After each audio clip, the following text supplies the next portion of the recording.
Hello, thank you so much for being here today. Today we're going to be speaking about interfaceless, the future and philosophy of immersive experiences. This is the compilation of some work that have been happening throughout the last years, and it's all about the application of conscious design principles for spatial design.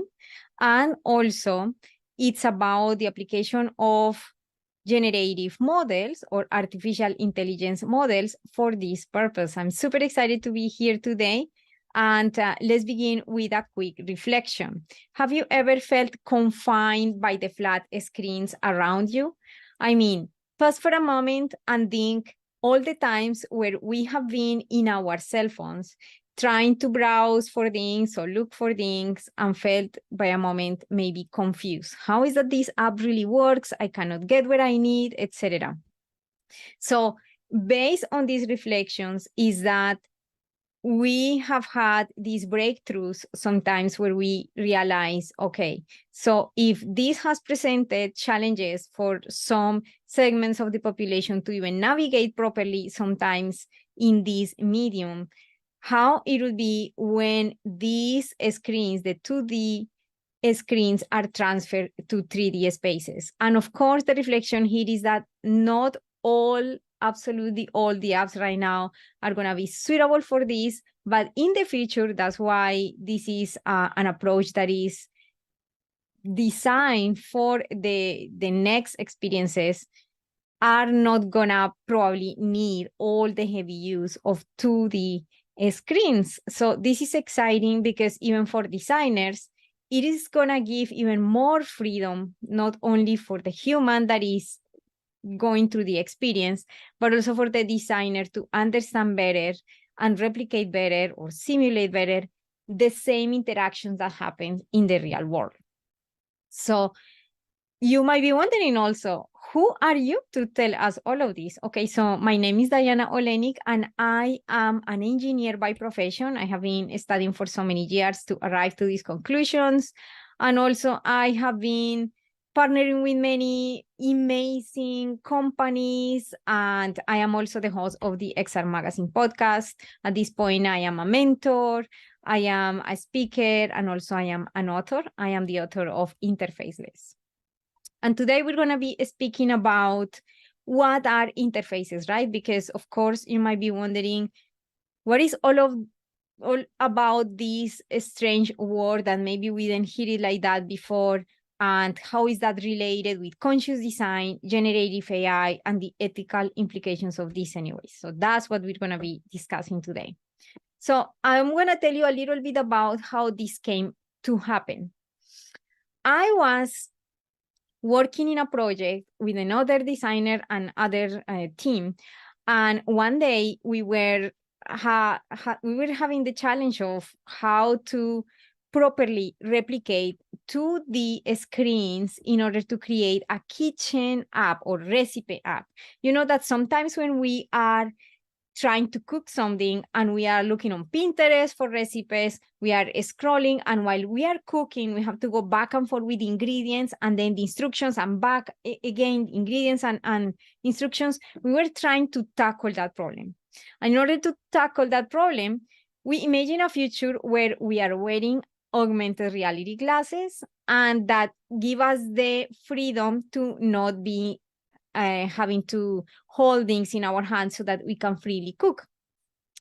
And in that, we were faced with the challenge of how do we create these 2D UIs in a way that is friendly for the user, what we used to be called user.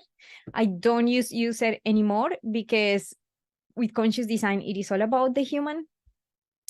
And we were trying to get to a solution of how to handle better these 2D UIs. But we also found another challenge, which is that in the industry, there were not many standards per se of how to do this.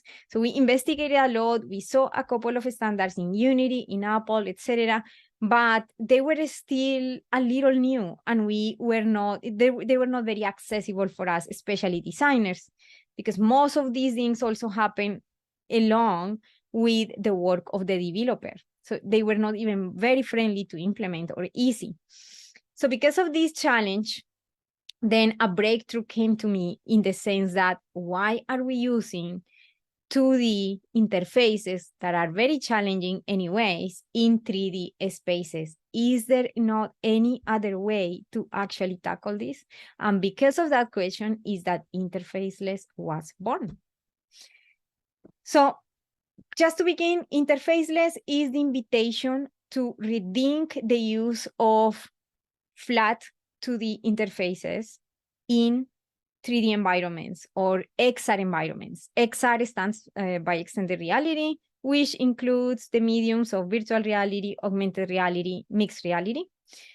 And with that, we were, of course, challenged as well with the standards that need to happen to implement something that is more friendly and that really replicates the experiences that happen in the real world as a simulation that is more true to how we really interact or move in a normal space every day.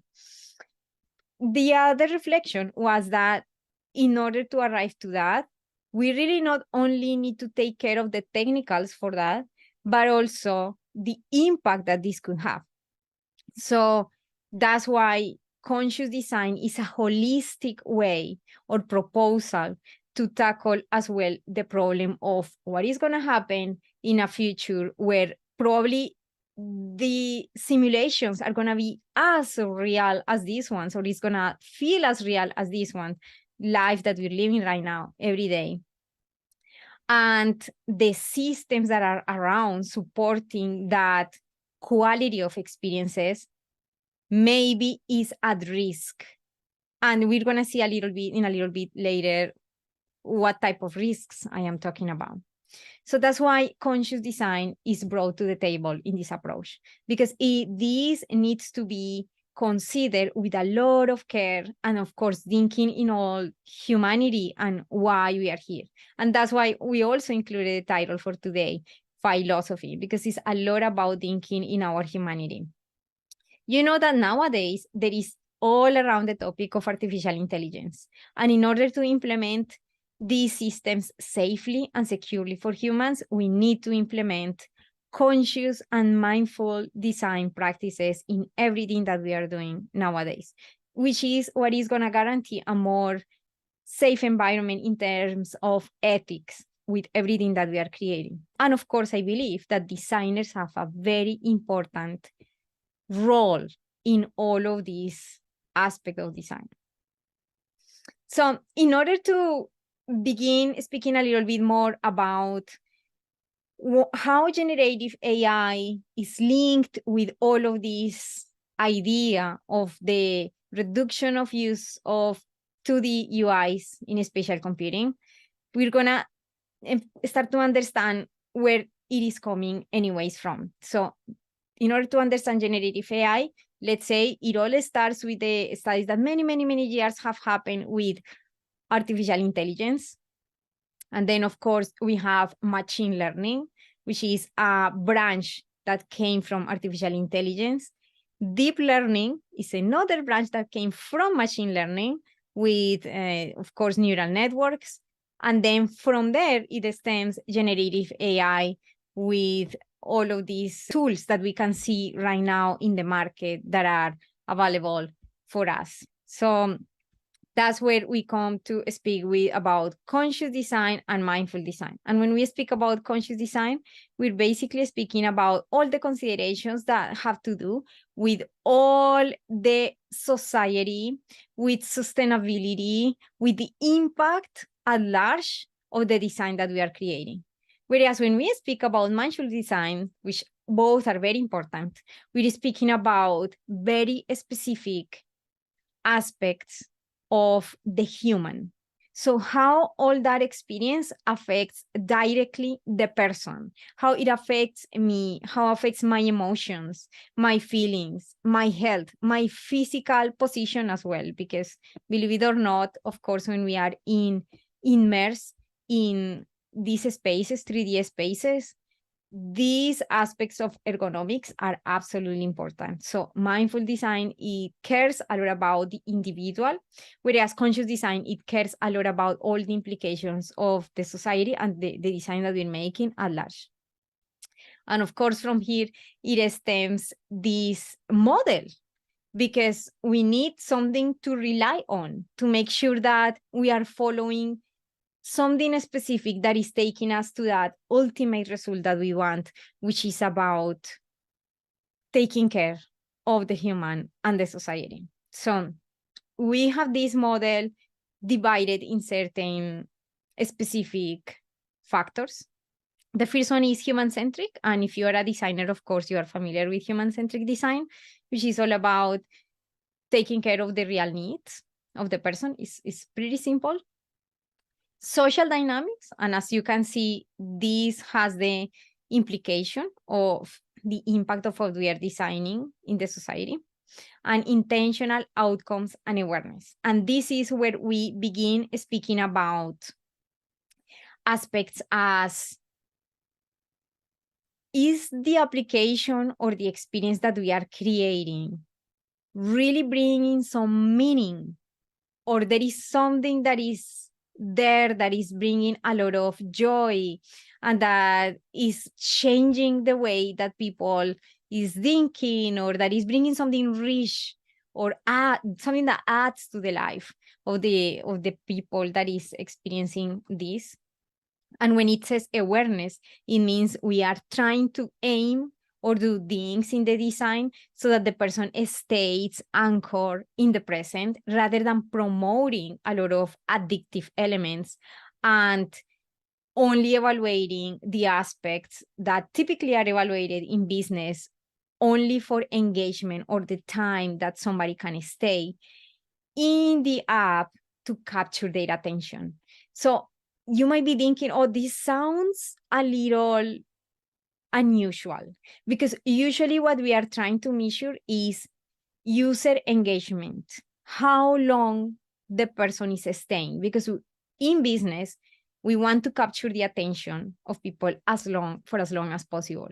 But this model doesn't center in that. And that is something interesting. That's why I feel that this is a very important tool or a standard that we need to begin implementing in our work in order to promote the creation of meaningful experiences that at the same time protect the human and the society. And we're going to explain a little bit this through an example. This one is called The Journey of Utopia. So let's say that we have a designer, her name is Anna, and she is designing the perfect town. So in order for this to happen, Anna, what she does is that she begins by considering, in order to design this town, what I would need in terms of making people happy, making people centered, making people healthy. So for that, Anna decides to bring more specific aspects that would be related with this, how she wants to design this experience. One of those ones is that she wants to, in her design, she wants to incorporate elements in the town that can help people to collaborate, because humans are social by nature, right? So how people can come together here and collaborate in a healthy way, and how can we start to respect the fact that it is not about capturing the attention of people, but giving them that moment of great experience that they are looking for, and that very reason could be enough to invite them to come back when they really feel that they need to come back. So in order to design that, she does it by following certain factors. So human autonomy is one of those ones, where the design is done to empower individuals, allowing them to navigate, to interact with clarity. Another one, of course, is the implications of presence. So when we are designing, you know that presence in terms of immersion is something, an aspect that we have to take care of. But this aspect of presence in conscious design doesn't necessarily imply that when the person is there, is only thinking that they are immersed as they are in the real life. Presence in mindful design is all related as well with how can the person, instead of being distracted and staying there for long periods of time, how they can be also present of their own humanity, just as we do it here. So this is maybe an aspect of mindfulness that we try to bring to the experiences, because we want a humanity that is aware of what they are doing, not a humanity that is driven only by business outcomes.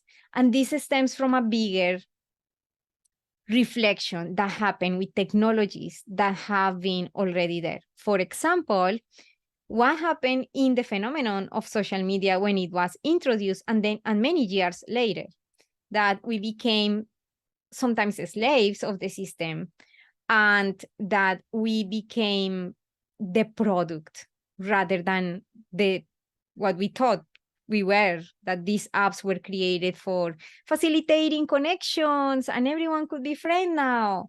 But it turned out that we became the product, not even the consumer. And that is the risk that we are trying to avoid in immersive experiences. Notice that transferring the old habits to immersive experiences can come with its own risks. And also, of course, we do this by a means of asking every time that we are doing the design some very important and specific questions. They are all related with how can we know that we are promoting human focus and attention to the experience that they are having, the sense of autonomy, rather than being immersed only in the distraction to get to a business outcome only.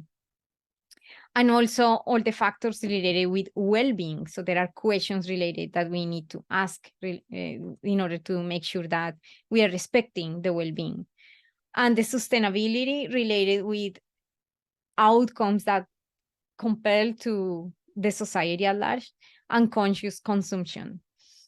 One of the most important ones is conscious consumption, because usually we want to create in regular design, as it is right now, we want to create experiences where the more we can consume, the better.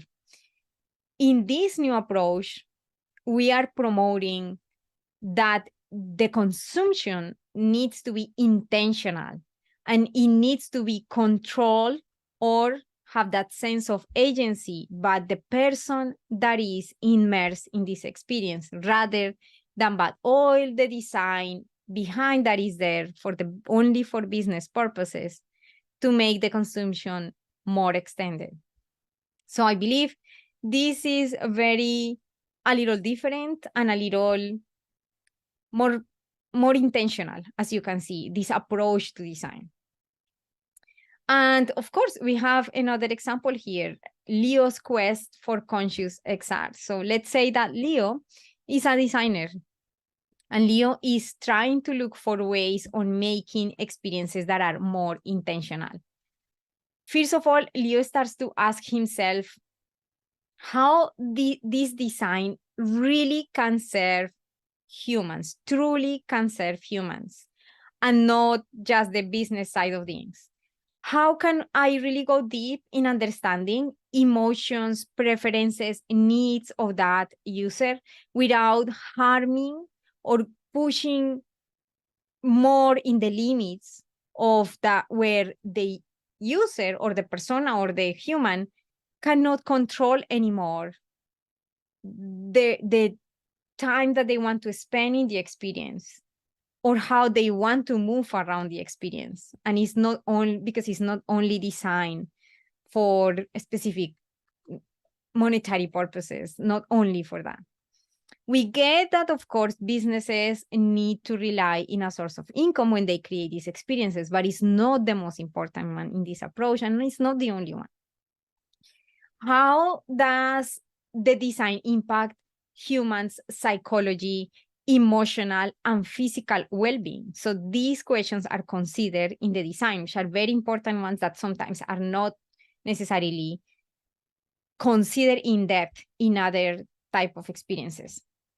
For example, how those features foster healthy habits, prevent anxiety, depression, reduce stress, how these type of features actually promote inclusivity and accessibility. What's the environmental impact of the design that is happening right now, and how the design prevent cognitive overload and encourage maybe screen time breaks, encourages more mindful ways to stay in the experience without forgetting our own humanity and needs. So this is the different approach that is happening here. At this point, I'm going to ask you if you so far have any questions. Please don't hesitate. Scan this QR code right now, and please send me a message if you ever have any questions so far. We are having a little break here, speaking about conscious design. Let's do a little breathing, inhaling and exhaling. I know that is a little bit long, but it's okay. I mean, we're learning fascinating things. Please scan the code. And if you have any questions, it doesn't necessarily have to be today. It can be another day. Just reach out and ask me questions if you have any. So now, designing beyond the screen. What does it mean? What does it mean bringing other approach in the process of design and how that can be implemented in order to satisfy this new proposal that we're speaking about in terms of creating experiences that are more mindful and intentional. So we have a case study, and this is the one that I was speaking at the beginning. In order to create a solid example for this, we are in the process, still is in the process of developing this project. It's called Imaging Realities. And it is all about the exploration of mindfulness through AI dreamscapes. It is not necessarily about how with these artificial intelligence models, we create this type of art. It is, but also it's a little bit more deeper into the results that are there when we don't necessarily use all of these heavy 2D UIs, and still people is having great experiences. So Imaging Realities is a project where spaces that are fine-tuned and specifically designed to promote wellness, to promote reduction of stress, to promote the release of anxieties, etc., can be replicated in 3D environments and offer this type of benefits through a specific therapy. And so through this example, we are seeing the use of these design domains and outcomes. There are specific aspects that come through all of them. And by the way, the first stage of a development of a project like this that is implementing interfaceless, generative AI, and a conscious design approach, the first step, of course, it's similar to what happens in the regular design world, but it has certain nuances that if you're an XR designer or a designer that is studying XR mediums, maybe you might be familiar with. If not, let me tell you very quickly what are the normal standards that have been followed. First of all, everything starts with a discovery of research, as it also happens in regular design. So a human profile is trying to be created, is aimed to be created, which is called in this approach empathetic profile. And empathetic profile means taking into account all of these mindful aspects of the human. So related with promoting wellness, promoting its presence, time, reduction of stress, etc. So that type of profile has to be designed. Notice that this type of profile is different to the persona profile that we design in the regular design, because in the regular one, what we take into account is aspects that are related with demographics. Where does the person work? Where does the person is at certain level of education, or what's their income, or are they married, not, that they have kids, etc. To try to create this profile and say, this is like the ideal customer or person for this experience. But in this approach, it is different. That's why it's called empathetic profile, because it is not about at large the demographics of this profile. Is about one person, one human, and the respect of all of these human qualities that make us be healthy and that promotes mental health as well. So this approach is different, but the first stage is similar to regular design, which is about research. So it's a lot about engaging with humans and asking them questions, trying to get information to understand what is the best way to design an experience that is pursuing meaning and well-being for humans. And then we come to holistic conceptualization. And holistic conceptualization is related with all of these typical processes that happen in design for XR, related with immersive ideation, where we go to do ideation sometimes in 3D environments, storyboarding, body storming, and these ones are related. I guess if you are in design, you maybe might have heard about an app that is called Shapes XR, or something similar to this, where it's a immersive media where you can test or create prototypes there to understand how the interactions are happening. And of course, there is an aspect of conceptualization in this particular project that I'm speaking about, the case study.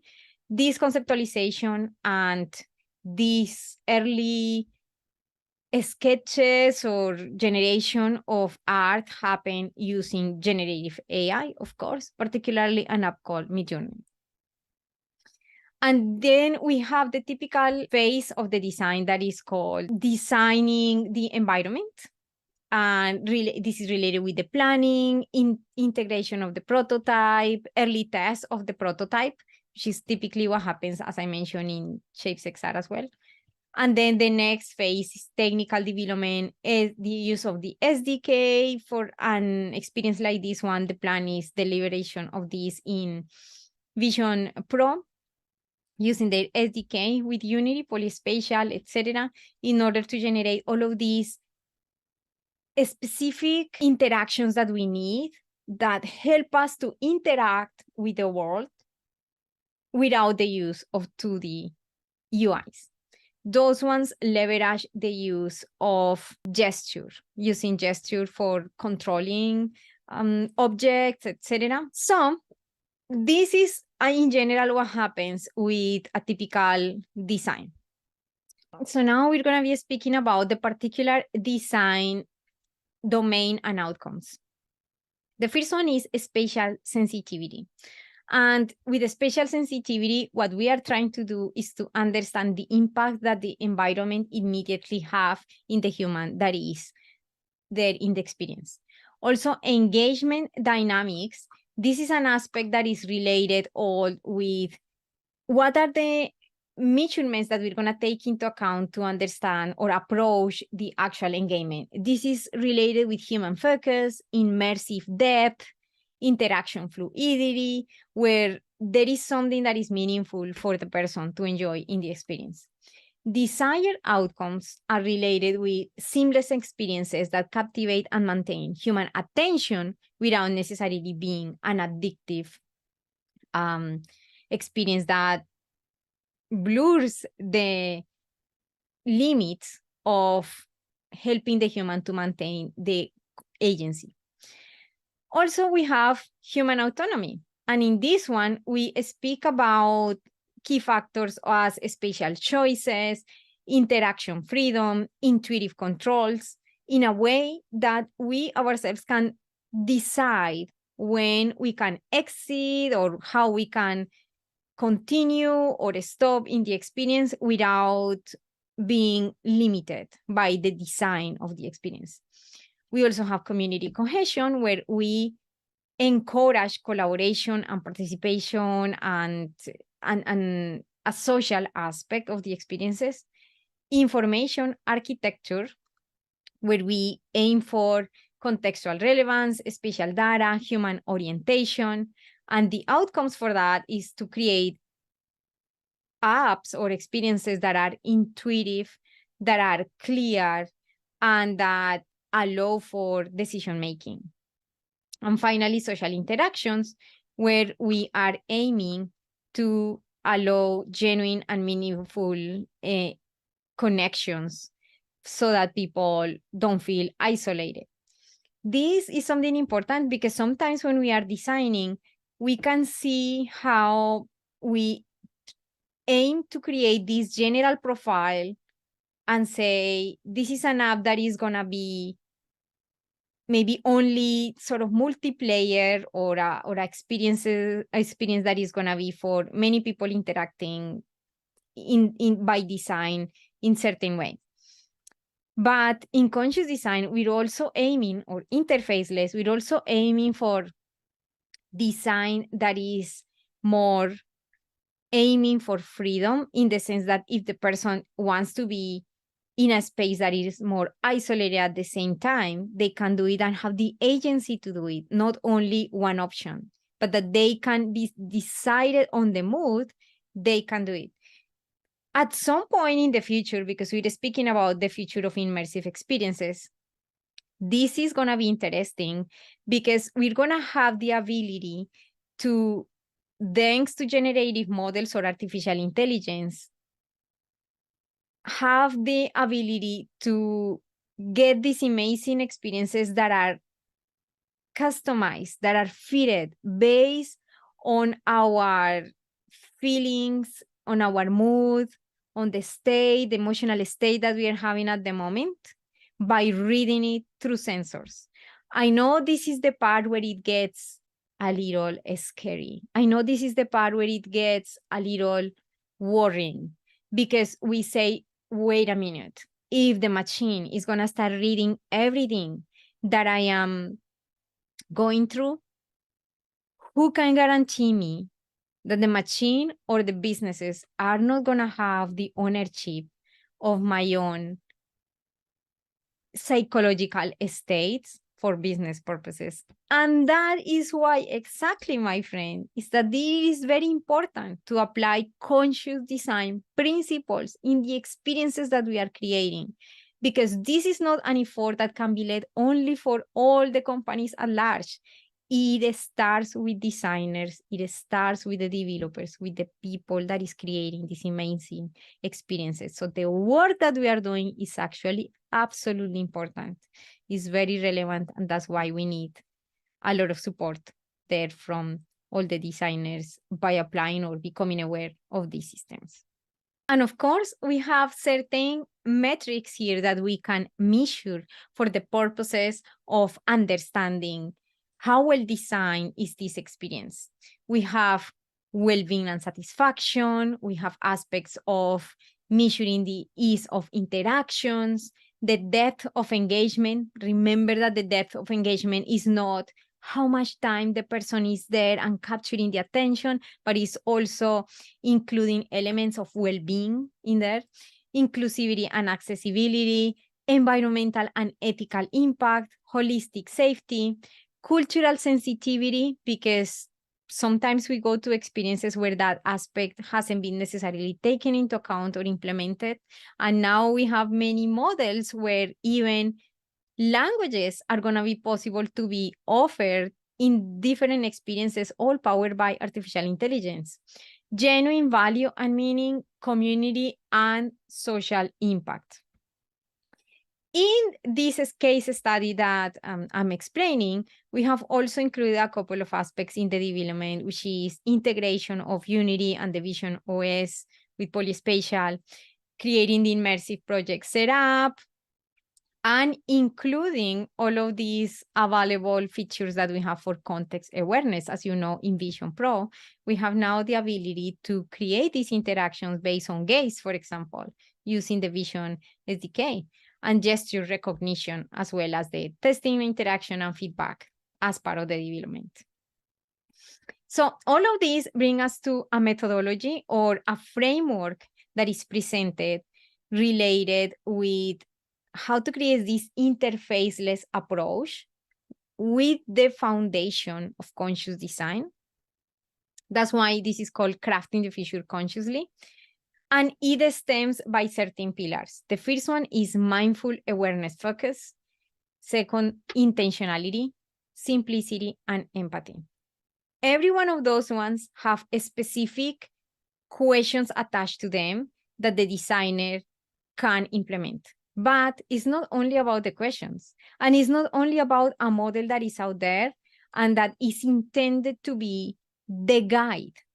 In fact, what is invited here is to reflect in each of these pillars and create your own standards or your own framework, so that when you are working in the design process, you are a designer that is more reflective, considerate of the aspects that need to be to protect humans in every type of design.